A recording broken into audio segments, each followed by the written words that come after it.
അശ്വതി തിരുനാളിൻ്റെ പുസ്തകങ്ങളിൽ ഏറ്റവും അവസാനമായി പ്രസിദ്ധീകൃതമായിരിക്കുന്നത് history liberated the Sreechitra saga എന്ന ഈ പുസ്തകമാണ്. തിരുവിതാംകൂർ രാജകുടുംബവുമായി ബന്ധപ്പെട്ട് വളരെയേറെ ആരോപണങ്ങളുണ്ടായിട്ടുണ്ട്. ആ ആരോപണങ്ങൾക്കുള്ള വസ്തുതാപരമായിട്ടുള്ള ചരിത്രപരമായിട്ടുള്ള ഒരു മറുപടിയാണ് ഈ പുസ്തകത്തിലുള്ളത്.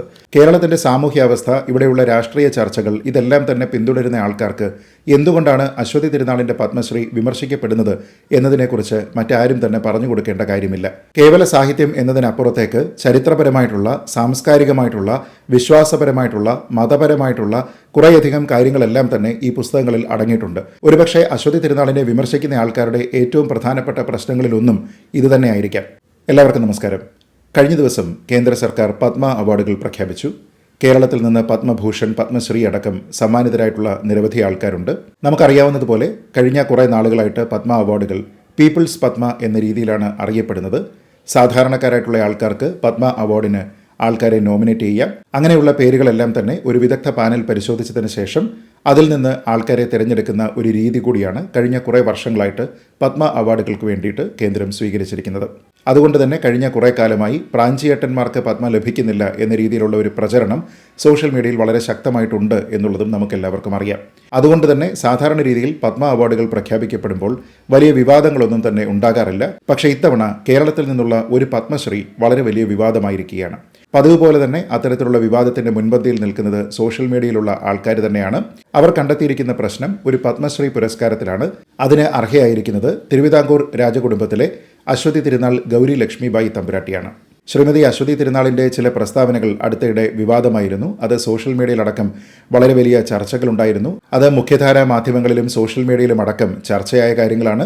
അവരെ പലപ്പോഴും വ്യക്തിപരമായി ആക്ഷേപിക്കുന്നതിനൊക്കെ പല ആൾക്കാരും ശ്രമിച്ചു. ഏറ്റവും അവസാനം കേട്ട വിവാദം കേരള സർക്കാരിൻ്റെ തന്നെ ഒരു പരിപാടിയിൽ ഹെർ ഹൈനസ് എന്ന് അശ്വതി തിരുനാളിൻ്റെ പേരിനോടൊപ്പം വെച്ചപ്പോൾ അത് വളരെ വലിയ വിവാദമായിരുന്നു. രാജഭരണമൊക്കെ കഴിഞ്ഞതല്ലേ, ഇനി എന്തിനാണ് നമ്മൾ പഞ്ചപുച്ഛമടക്കി നിൽക്കുന്നത് തുടങ്ങിയ കാര്യങ്ങളൊക്കെയാണ് അന്ന് സോഷ്യൽ മീഡിയയിൽ കേട്ടത്. കേരളത്തിൻ്റെ സാമൂഹ്യാവസ്ഥ, ഇവിടെയുള്ള രാഷ്ട്രീയ ചർച്ചകൾ, ഇതെല്ലാം തന്നെ പിന്തുടരുന്ന ആൾക്കാർക്ക് എന്തുകൊണ്ടാണ് അശ്വതി തിരുനാളിൻ്റെ പത്മശ്രീ വിമർശിക്കപ്പെടുന്നത് എന്നതിനെക്കുറിച്ച് മറ്റാരും തന്നെ പറഞ്ഞു കൊടുക്കേണ്ട കാര്യമില്ല. പല പല കാരണങ്ങൾ കണ്ടെത്തിക്കൊണ്ടാണ് അവരെ ആക്രമിക്കാനായിട്ട് ആൾക്കാർ സോഷ്യൽ മീഡിയയിൽ ശ്രമിക്കുന്നത്. അതിലേറ്റവും പ്രധാനം അവരൊരു രാജകുടുംബത്തിൽപ്പെട്ടയാളാണ് എന്നുള്ളതാണ്. നമ്മുടെ നാട്ടിൽ രാജഭരണമെല്ലാം അവസാനിച്ചിരിക്കുന്നു, ജനാധിപത്യമാണ് ഇവിടെ നിലനിൽക്കുന്നത്. അതുകൊണ്ട് തന്നെ രാജകുടുംബത്തിലെ പ്രതിനിധികൾക്ക് യാതൊരു വിധത്തിലുള്ള പ്രാധാന്യവും നൽകേണ്ടതില്ല എന്ന രീതിയിലുള്ള ഒരു പ്രചരണം അതിശക്തമായിട്ട് സോഷ്യൽ മീഡിയയിൽ നടക്കുന്നുണ്ട്. അതുകൂടാതെ അശ്വതി തിരുനാളിനെ പോലെയുള്ള ആൾക്കാർ ഹൈന്ദവ സംസ്കാരവുമായി ബന്ധപ്പെട്ട് നമ്മുടെ ആചാര പദ്ധതികൾ, വിശ്വാസ പദ്ധതികൾ തുടങ്ങിയ കാര്യങ്ങളുമായിട്ടൊക്കെ ബന്ധപ്പെട്ട് അഭിപ്രായങ്ങൾ പറയാറുണ്ട്, എഴുതാറുണ്ട്. ഇതും ഇക്കൂട്ടർക്ക് തീരെ ഹിതകരമായിട്ടുള്ള കാര്യമല്ല. അതുകൊണ്ട് തന്നെ എന്നോ പ്രതാപം നഷ്ടപ്പെട്ടു പോയിരിക്കുന്ന രാജകുടുംബത്തിനെ ഇന്ന് ആ രീതിയിലത്തേക്ക് സമൂഹത്തിൽ പ്രതിഷ്ഠിക്കാൻ ഞങ്ങൾ തയ്യാറല്ല എന്നൊക്കെ പറഞ്ഞുകൊണ്ടാണ് ഈ ആക്രമണത്തിൻ്റെ കുന്തമുന അവർക്ക് നേരെ നീളുന്നത്. എന്നാൽ അശ്വതി തിരുനാളിൻ്റെ സാഹിത്യ രചനകളെക്കുറിച്ച്, അവരുടെ സാംസ്കാരികമായിട്ടുള്ള അറിവുകളെക്കുറിച്ച്, അവരുടെ ഗവേഷണത്തെക്കുറിച്ച്, ക്ഷേത്രങ്ങളുമായി ബന്ധപ്പെട്ട് അവർ നടത്തിയിരിക്കുന്ന പഠനങ്ങളെക്കുറിച്ച്, അവരുടെ ചരിത്രപരമായിട്ടുള്ള എഴുത്തുകളെക്കുറിച്ച് ഒന്നും തന്നെ ഇക്കൂട്ടർക്ക് ABCD അറിയുമെന്ന് തോന്നുന്നില്ല. അവരുടെ ഏതാണ്ട് എല്ലാ പുസ്തകങ്ങളും ഇംഗ്ലീഷ് ഭാഷയിലാണ് എഴുതിയിരിക്കുന്നത്. അതും ലോകത്തെ തന്നെ മുൻനിര പ്രസാധകരാണ് പലതും പ്രസിദ്ധീകരിച്ചിരിക്കുന്നതും. അതിൽ തന്നെ ശ്രീപത്മനാഭസ്വാമി ക്ഷേത്രവുമായി ബന്ധപ്പെട്ട് എഴുതിയിരിക്കുന്ന ശ്രീപത്മനാഭസ്വാമി ടെമ്പിൾ എന്ന പുസ്തകം ഏറ്റവും കൂടുതൽ ശ്രദ്ധയാകർഷിച്ചിട്ടുള്ള ഒന്നാണ്. അത് മലയാളത്തിലടക്കം മറ്റു ഭാഷകളിലേക്ക് തർജ്ജമ ചെയ്യപ്പെട്ടിട്ടുണ്ട്. അതുപോലെ തന്നെ പഴയ തിരുവിതാംകൂറിൻ്റെ ഭാഗമായിരുന്ന നിരവധി ക്ഷേത്രങ്ങളെക്കുറിച്ച്, അവിടുത്തെ ആചാര പദ്ധതികളെക്കുറിച്ച്, വിശ്വാസങ്ങളെക്കുറിച്ച് ഒക്കെ തന്നെ വളരെ സൂക്ഷ്മമായ പഠനത്തോടുകൂടി എഴുതിയിരിക്കുന്ന തുളസി ഗാർലൻഡ് പോലെയുള്ള പുസ്തകങ്ങൾ വേറെയുമുണ്ട്. അശ്വതി തിരുനാളിൻ്റെ പുസ്തകങ്ങളിൽ ഏറ്റവും അവസാനമായി പ്രസിദ്ധീകൃതമായിരിക്കുന്നത് history liberated the Sreechitra saga എന്ന ഈ പുസ്തകമാണ്. തിരുവിതാംകൂർ രാജകുടുംബവുമായി ബന്ധപ്പെട്ട് വളരെയേറെ ആരോപണങ്ങളുണ്ടായിട്ടുണ്ട്. ആ ആരോപണങ്ങൾക്കുള്ള വസ്തുതാപരമായിട്ടുള്ള, ചരിത്രപരമായിട്ടുള്ള ഒരു മറുപടിയാണ് ഈ പുസ്തകത്തിലുള്ളത്. തിരുവിതാംകൂറിൻ്റെ ചരിത്രത്തിൽ നമ്മൾ കേട്ടിട്ടുള്ള പല കഥകളെക്കുറിച്ച്, പല പിണക്കങ്ങളെക്കുറിച്ച് ഒക്കെ തന്നെ ചരിത്രപരമായിട്ടുള്ള റെഫറൻസോടുകൂടി എഴുതിയിരിക്കുന്ന ഒരു ആധികാരിക ഗ്രന്ഥം എന്ന് പറയാവുന്ന പുസ്തകമാണിത്.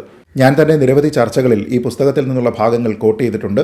കേവല സാഹിത്യം എന്നതിനപ്പുറത്തേക്ക് ചരിത്രപരമായിട്ടുള്ള, സാംസ്കാരികമായിട്ടുള്ള, വിശ്വാസപരമായിട്ടുള്ള, മതപരമായിട്ടുള്ള കുറേയധികം കാര്യങ്ങളെല്ലാം തന്നെ ഈ പുസ്തകങ്ങളിൽ അടങ്ങിയിട്ടുണ്ട്. ഒരുപക്ഷെ അശ്വതി തിരുനാളിനെ വിമർശിക്കുന്ന ആൾക്കാരുടെ ഏറ്റവും പ്രധാനപ്പെട്ട പ്രശ്നങ്ങളിലൊന്നും ഇതുതന്നെയായിരിക്കാം.